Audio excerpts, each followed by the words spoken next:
Assalamualaikum warahmatullahi wabarakatuh. Balik lagi dengan saya di channel Dimensi Mimpi. Seperti kemarin, kali ini saya mau melanjutkan cerita dari Mas Restu Wiraatmaja yang berjudul Nining. Kemarin itu sampai di part 1 ya, dan saya akan melanjutkan di part 2-nya. Tapi ternyata kalau baca di Twitternya ya, ini tuh masih part 1 sih.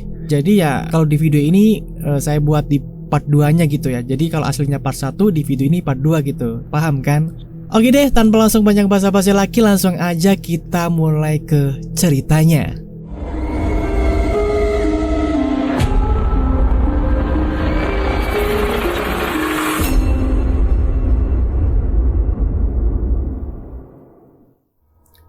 Kamu memang kuat, tapi suatu saat kamu akan membutuhkan aku di lain waktu.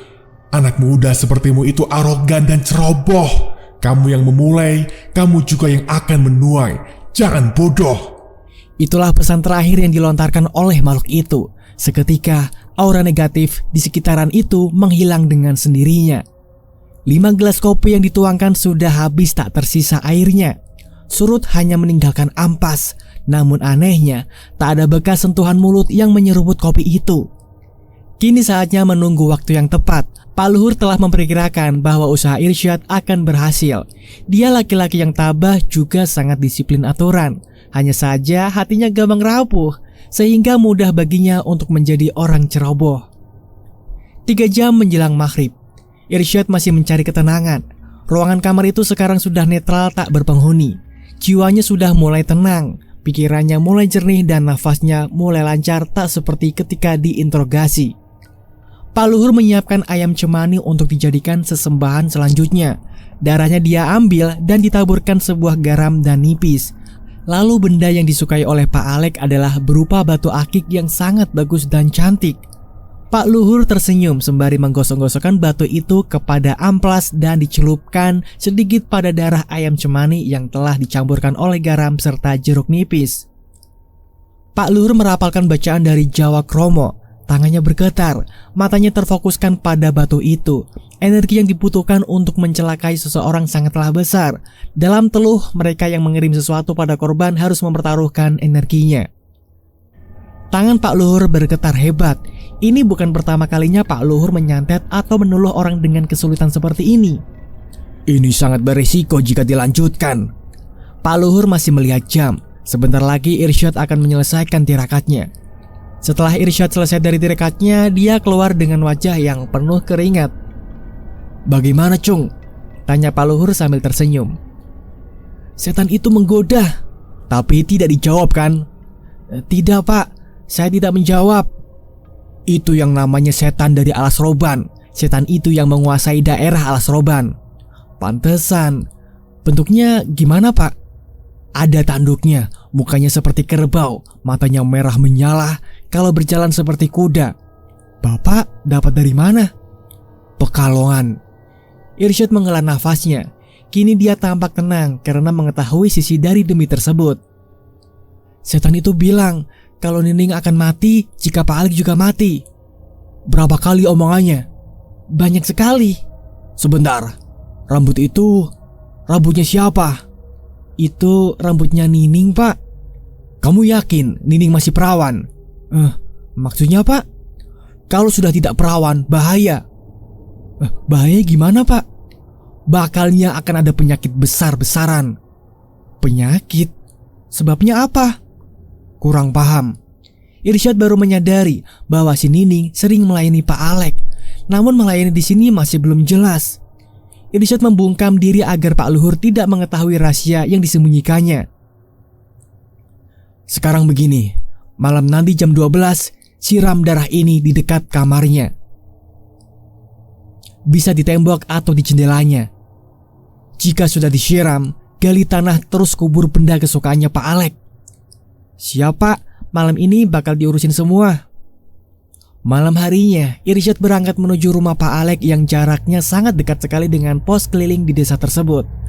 Memang waktu itu tidak terlalu ramai yang berjaga di pos, namun mereka juga tidak kehilangan cara ketika ada sesuatu yang mencurigakan.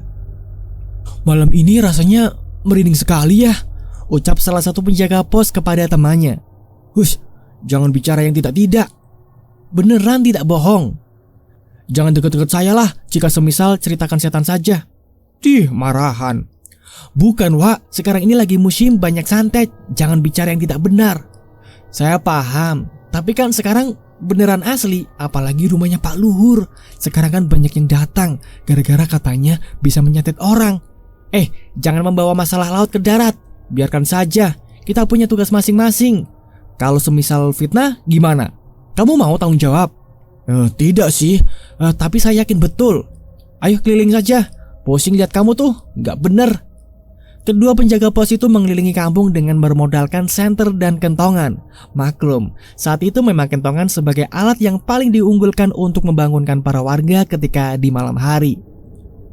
Mereka berdua melewati rumah Pak Luhur. Namun baru saja melewati, mereka mendengar suara nafas kerbau. Berhenti sebentar, Wak. Kedengeran tidak? Iya, seperti suara nafas kerbau. Mereka berdua segera mengecek rumah Pak Luhur. Di rumah itu dibatasi pagar bambu yang melingkar dan mengelilingi rumah. Di belakangnya ada witan atau pohon jambu batu. Pekarangan rumahnya memang dipenuhi dengan pepohonan yang sangat rindang. Di bagian sangat belakang rumahnya merupakan pekarangan pohon pring atau bambu yang alasnya sangat ruwet atau tidak beraturan, sehingga menyimpan banyak sekali suasana horor serta mistis yang ketika orang awam melihatnya membuat merinding dan tak ingin lama-lama di situ. Jika kalian bertanya tinggal dengan siapakah Pak Luhur, saya bantu jawab ya. Dia tinggal sendirian, istri dan anaknya meninggal secara tidak wajar. Para warga meyakini keduanya dijadikan tumbal. Semenjak itu persepsi warga kepada Pak Luhur sangatlah hina. Dia dicap sebagai dukun teluh atau santet yang meresahkan warga. Namun tidak ada tindakan dari RW setempat karena kurangnya bahan bukti untuk menciduknya. Pernah suatu hari Pak Luhur ketahuan sedang menyembelih ayam cemani di malam hari. Saat itu ayam cemani sangat dipercayai sebagai sesembahan bahkan hingga sekarang. Dan Pak Luhur dengan santainya menjawab, "Buat lauk makan." Tentu saja jawabannya sangat tidak real. Karena satu hari kemudian ada salah seorang warga yang meninggal secara tidak wajar. Anggota tubuhnya terbakar dan membuat dirinya kehilangan nyawa. Moh, ucap temannya yang bernama Bidin kepada Muhaimin. Apa sih, Din? Jangan sandaran. Saya takut yakin. Duh, satpam jah penakut. Kamu tidak tahu tah ketika kasusnya anaknya Pak Uung, kan anaknya disantet oleh Pak Luhur. Hush, gibah terus kerjanya. Itu mah fakta. Soalnya kata Pak RW sebelum meninggal, si Pak Luhur nyembelih ayam cemani malam-malam. Buat apa coba? Kan istri dengan anaknya sudah meninggal. Sudah, jangan ngegosip, tidak baik. Ya sudahlah, saya diam. Lah, dari tadi kayak gitu. Mereka berdua tiba di pekarangan rumah Pak Luhur. Lalu suara nafas kerbau itu semakin dekat. Kan, suaranya nambah besar. Din, ayo cek rumahnya. Gila, masa iya mau dicek? Astagfirullah, suaranya nambah besar moh. Iya bener, apa ada kerbau tah di dalam rumahnya? Masa iya ada kandangnya sih? Bodohnya setengah matang kamu. Masa iya ada kandang di dalam rumah? Otaknya didenggul sih. Ya bercanda sih, Din. Saya juga tidak bodoh-bodoh banget seperti kamu. Pak Luhur, Pak, ucap Muhaimin. Tidak ada jawaban. Tidak ada yang mengucapkan sepatah kata pun dari rumahnya. Yang terdengar hanyalah suara nafas kerbau. Din, itu ada orang bertanduk. Hah? Mana? Tidak ada, Jeh. Itu dekat jendela kamar. Astagfirullah, apa itu? Ayo lari, ayo. Baru saja mereka membalikkan badan, Pak Luhur sudah berada di hadapan mereka. Ah, demit! Kalian kenapa? Tanya Pak Luhur. Lah, Pak Luhur, kirain siapa? Ada apa emang? Kok kalian seperti melihat setan saja? Kenapa ini? Tadi kami mendengar suara nafas kerbau. Ketika kami cek rumah Bapak hingga pekarangan rumah, kami mendapati sosok manusia bertanduk. Masih aja percaya begituan. Yang namanya manusia ya manusia. Masa iya ada manusia bertanduk? Ada-ada saja kamu moh. Dih, Bapak tidak percayaan banget. Jelas Bidin dengan nada meninggi. Mana ada manusia bertanduk? Apa jangan-jangan itu peliharaan Bapak? Barangkali saja Pak Luhur menyembunyikan sesuatu dari warga. Jangan sembarangan ngomong ya. Muhaimin dan Bidin hanya bisa diam. Dia sekarang melihat sisi ketakutan di raut muka Pak Luhur. Mana ada yang namanya manusia bertanduk. Jangan asal fitnah kalian. Oke Pak, mohon maaf barangkali ada salah paham. Kami izin kembali ke pos dahulu Pak. Terima kasih Pak. Muhaimin dan Bidin segera meninggalkan tempat itu. Terukir kekesalan dalam diri Pak Luhur. Apakah ada sesuatu yang membuat si demit itu bangun dari tidurnya? Pak Luhur memasuki rumahnya dengan penuh kekesalan. Dia mendapati demit peliharaannya sedang berdiri di depan kamarnya. Kenapa kamu menampakkan diri, bodoh? Jika warga tadi tahu, kita bisa celaka. Maaf Tuan, saya lapar. Tunggu, si Irsyad menyiramkan darahnya. Siap Tuan. Jangan pernah tampakkan diri lagi. Kau akan makan malam ini. Tapi ingat, setelah itu langsung pulang. Demit itu seperti paham maksud Pak Luhur. Dirinya akan menyantap korban lagi hari ini. Tinggal menunggu waktu saja. Langkah Irsyad sedikit gugup. Dirinya harus berhadapan dengan nyawa. Tak apalah demi seorang yang dicinta. Duri bagaikan kasur empuk yang siap dididuri. Tak akan kerasa. Itulah prinsipnya. Tinggal beberapa meter lagi dia akan menuju tembok kamar dari Pak Alek. Rasakan ini, Alek bajingan. Irsyad langsung menuju tempat yang aman. Dia segera menggali tanah hanya beberapa sentimeter dan menguburkan benda kesayangan Pak Alek. Ini langkah terakhir, tinggal melihat hasil kerjanya. Aku sudah tidak sabar. Sudah waktunya, ucap Pak Luhur. Tuan, saya lapar. Berangkat menuju rumah yang tersiram darah ayam cemani. Disitulah makananmu berada. Siap Tuan. Manusia kerbau itu menghilang dengan seketika. Dia menuju tempat Pak Alek. Beberapa menit kemudian terdengar suara teriakan dari Pak Alek. Suara itu memecah keheningan malam dan menjadi teriakan yang paling menakutkan. Sudah dimulai tah? Tanya Irsyad dalam hati. Sekali lagi, teriakan itu sangat menakutkan. Para warga yang mendengar teriakan itu langsung mencari asal muasal suara itu. Ada apa? Ada suara orang teriak dari rumah Pak Alek kayaknya sih. Ayo ke sana. Muhaimin, Bidin, dan beberapa warga langsung menuju rumah Pak Alek. Dirinya mendapati keramaian yang luar biasa. Sepertinya sih santet. Ada apa Mbak? Pak Alek meninggal. Tidak wajar meninggalnya. Hah? Kok bisa? Sepertinya sih santet. Soalnya di tembok kamarnya ada darah ayam cemani. Hah? Masa iya? Jangan bohongan. Sana cek sendiri. Muhaimin dan Bidin pun mengecek langsung tempat yang dipercaya sebagai sebab awal meninggalnya Pak Alek. Ada yang tidak beres. Jelas Muhaimin. Apa maksudnya? Ini asli santet. Muhaimin melihat keganjalan di sisi rumah Pak Alek. Dia mendapati darah ayam itu bercampur dengan sesuatu. Garam dan jeruk nipis. Apa artinya? Tidak, hanya baru tahu saja. Kenapa gitu? Darahnya dicampur garam sama jeruk nipis. Coba hubungi Pak Hanif. Barangkali tahu. Dia kan tabib. Ayo langsung ke rumahnya. Muhaimin dan Bidin bergegas menuju rumah Pak Hanif yang tidak jauh dari tempat lokasi. Sementara itu, warga kembali geger dengan kondisi tubuh Pak Alek yang tidak wajar. Tubuhnya penuh dengan luka, darahnya mengalir deras hingga membuat warga mual akan kondisi tubuh Pak Alek. Emang lagi kemarin ada masalah apa Pak Alek tuh? Sepertinya sih dengan si Nining. Kok bisanya Nining ikut campur sih? Sepertinya bukan Nining yang menyantet. Lalu siapa? Sepertinya Pak Luhur. Kudu dibasmi orang itu. Malam yang seharusnya menjadi tempat peristirahatan bagi tubuh yang lelah, kini berganti menjadi malam yang sangat mencekam. Setiap sisi tempat berpijak, di situ teluh santet bisa datang dengan waktu, kondisi, dan orang yang tidak terduga, tidak pandang kaya atau miskin. Santet atau teluh dari Cirebon sendiri terkenal sangat mematikan. Hingga faktanya, mereka yang mempunyai kekuatan ini bisa dibilang mempunyai ilmu kanuragan di atas rata-rata. Untuk mengetahui pelakunya pun sangat sulit, karena para peneluh biasanya berbaur dengan warga dan ikut nimbrung menjadi satu. Sehingga dengan kondisi seperti itu, peneluh menjadikan karakter dirinya dengan dua model, satu sebagai orang biasa dan karakter satunya untuk meneluh. Para jajaran kepemerintahan desa mendatangi lokasi kejadian. Ini bukan yang pertama kali atau dua kali, namun sudah berbelasan kali kasus ini menimpa warga dan faktanya si pelaku belum dapat diketahui. Jika tersangka masih mengarah kepada Pak Luhur karena hanya dia yang mempunyai perilaku aneh dan tidak wajar. Ada kalanya mereka semua berpikir ini adalah karena dendam atau rasa sakit hati.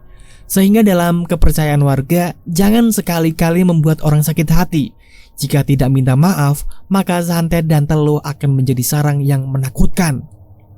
Perasaan kemarin baik-baik saja, Jeh. Hah, kata siapa? Kemarin tuh ada konflik. Konflik dengan si Nining. Iya, salah sendiri jadi orang yang ingin leluasa. Kan akibatnya begini. Saya masih tidak paham, kenapa desa ini makin hari makin tidak aman ya? Dari kemarin juga begitu, ucap para warga. Mohamin dan Bidin langsung menemui Pak Hanif. Mereka mendapati Pak Hanif sedang berada di teras rumah. Assalamualaikum Pak Hanif. Waalaikumsalam Din. Moh, ada apa? Begini Pak, saya ingin meminta Bapak untuk menemui warga yang sedang membutuhkan pertolongan Bapak. Memang ada apa ya? Pak Alek kena teluh Pak, meninggal di tempat. Kasusnya hampir mirip seperti anaknya Mang Uung kemarin. Innalillahi. Ayo kita ke sana. Mari Pak. Pak Hanif segera mengambil perlengkapannya lalu menuju ke rumah Pak Alek. Sementara warga yang melihat Joko hanya terdiam di sudut rumah dengan pikiran kosong. Jok, kamu kenapa? Joko hanya terdiam. Warga melihat kekosongan pikiran di dalam diri Joko. Mungkin dia juga melihat secara langsung kejadian tragis itu. Pak Hanif mendatangi lokasi yang sudah dipenuhi oleh warga. Dirinya melihat keganjalan dalam setiap sisi rumah. Bau darah. Mohamin dan Bidin langsung menunjukkan tempat terjadinya keanehan itu.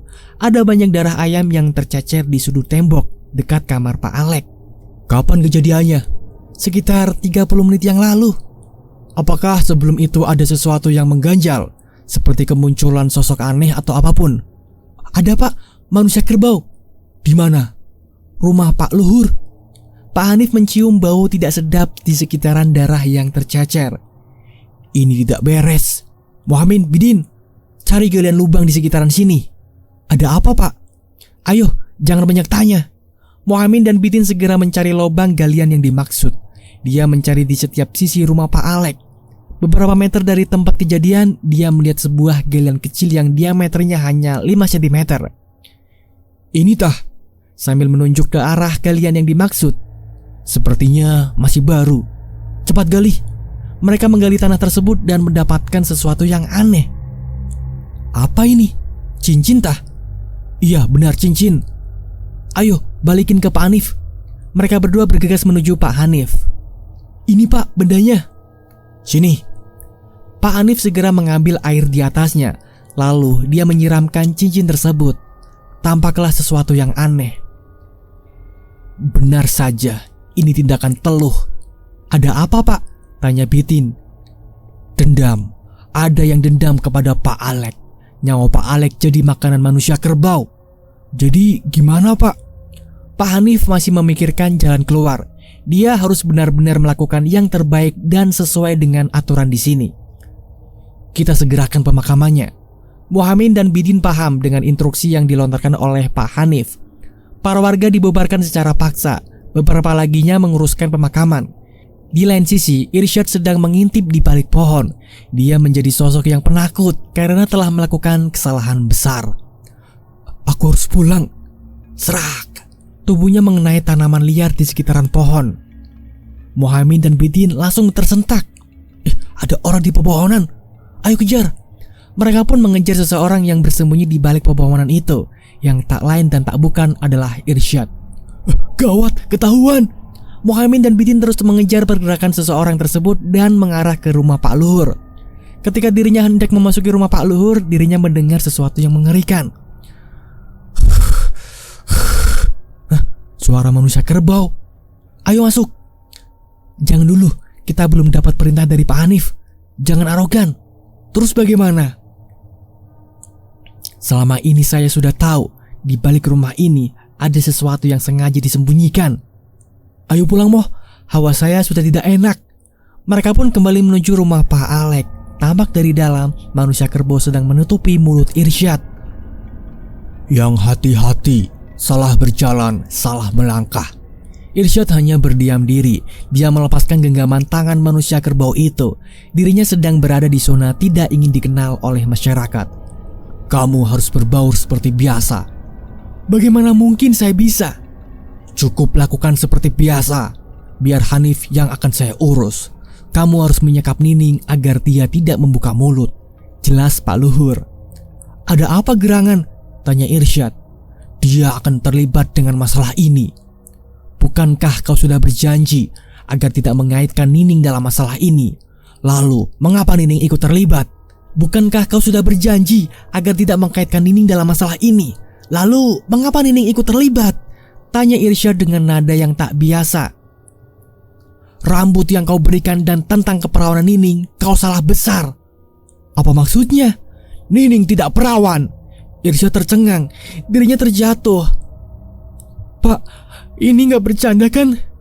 Tidak, ini seriusan. Lalu bagaimana Pak? Sudah, tenang saja. Saya mengurus Hanif, kamu mengurus Nining. Bajingan, kenapa si Nining tidak bicara dari tadi kalau ada kejadian seperti ini? Ayo, jangan banyak lama. Pak Luhur berangkat menuju rumah Pak Hanif secara diam-diam, sedangkan Irsyad mengunjungi rumah Nining untuk membungkam rahasia yang akan dipecahkan oleh Pak Hanif.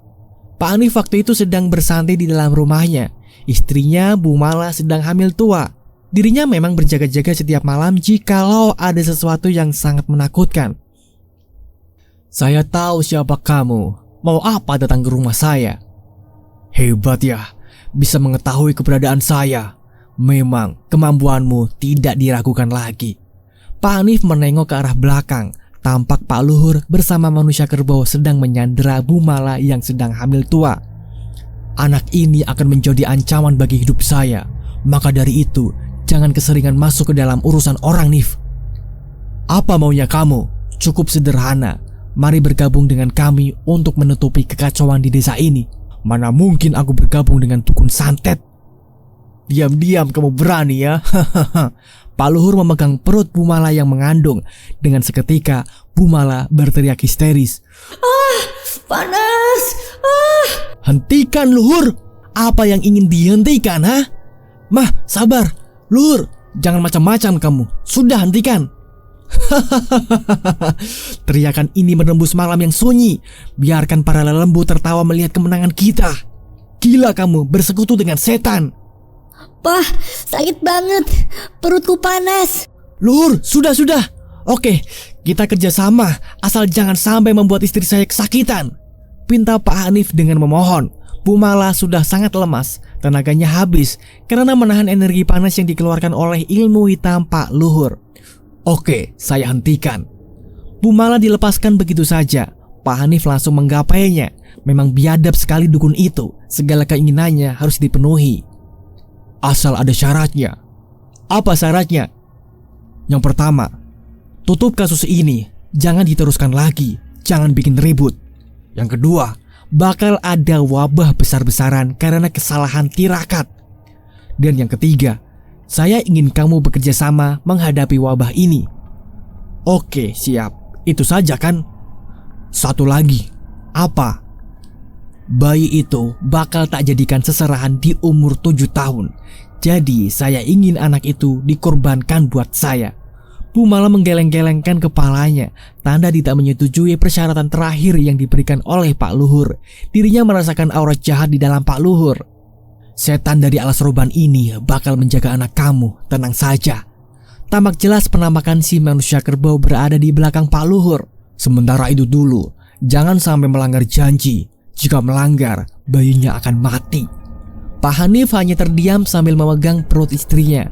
Keadaan bayinya baik-baik saja. Kemungkinan besar waktu kelahirannya tidak lama lagi. Saat bulan purnama tiba, bayi itu akan lahir. Semua bencana akan datang. Bayi itu akan menjadi ancaman bagi para penganut aliran hitam. Jelas Pak Luhur sambil membuang muka.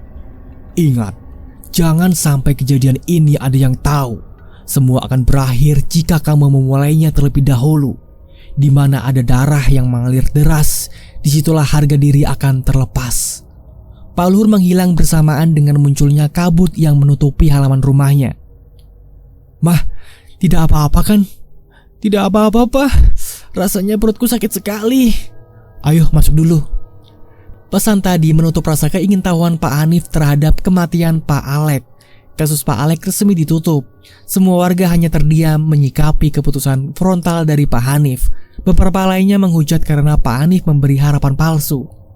Lain dengan itu, Irsyad masih belum berani juga mengungkapkan fakta di balik kematian Pak Alek kepada Nining.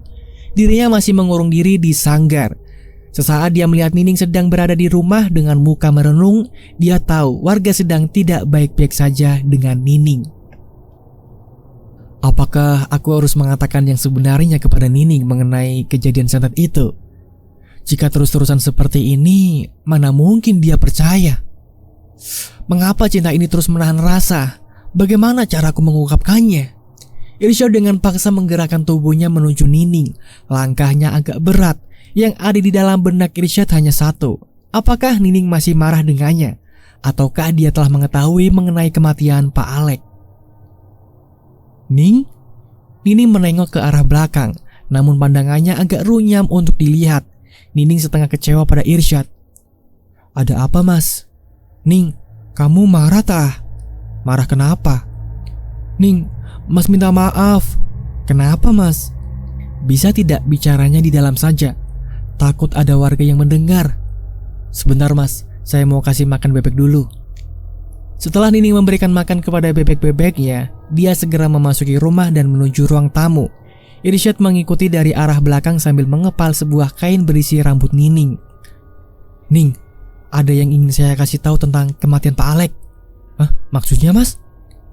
Yang membunuh Pak Alek itu adalah aku, Ning. Aku yang telah meneluhnya. Apa? Jadi yang membunuh? Irsyad langsung membungkam mulut Nining dengan kedua telapak tangannya. Jangan bicara keras-keras. Nining meneteskan air mata. Dia tak percaya bahwa Irsyad telah meneluh Pak Alek. Udah, Ning, aku mohon, jangan kau bocorkan rahasia ini kepada orang-orang. Nining mengangguk pasrah.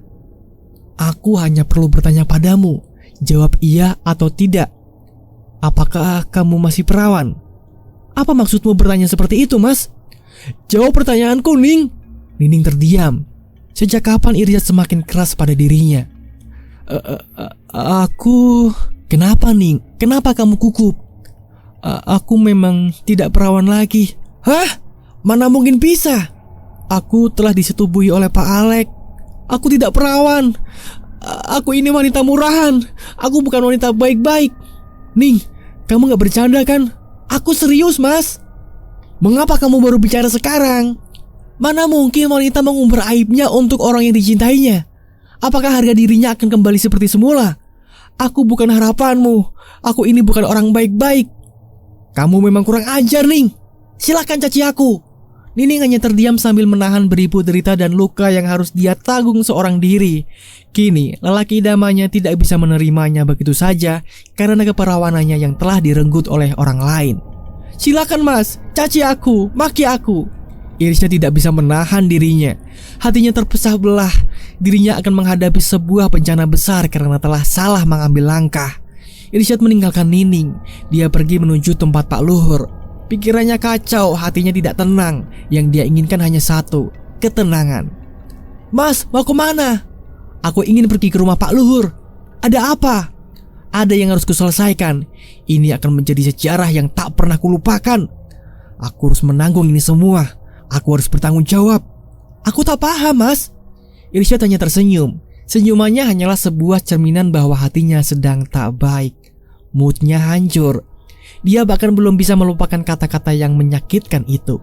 Pria mana yang tak sakit hati mendengar wanita idamannya telah dihancurkan oleh orang lain. Irsyad segera bergegas menuju rumah Pak Luhur. Dia segera memberitakan ini secepatnya. Langkah kakinya lebih cepat dari biasanya.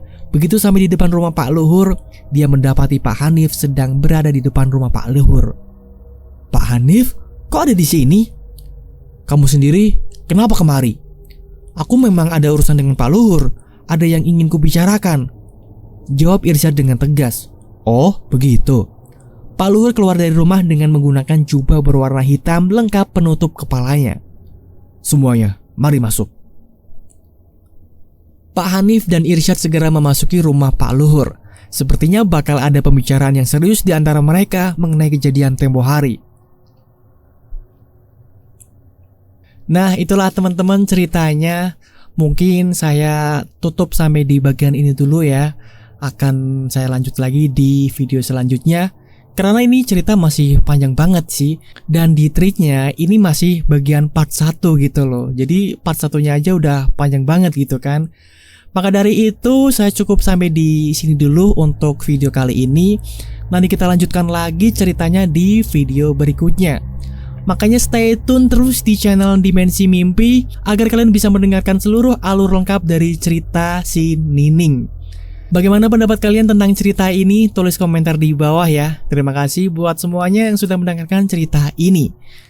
Bagaimana pendapat kalian tentang cerita ini? Tulis komentar di bawah ya. Terima kasih buat semuanya yang sudah mendengarkan cerita ini. Saya di sini undur diri dulu, sampai jumpa di video berikutnya. Wassalamualaikum warahmatullahi wabarakatuh.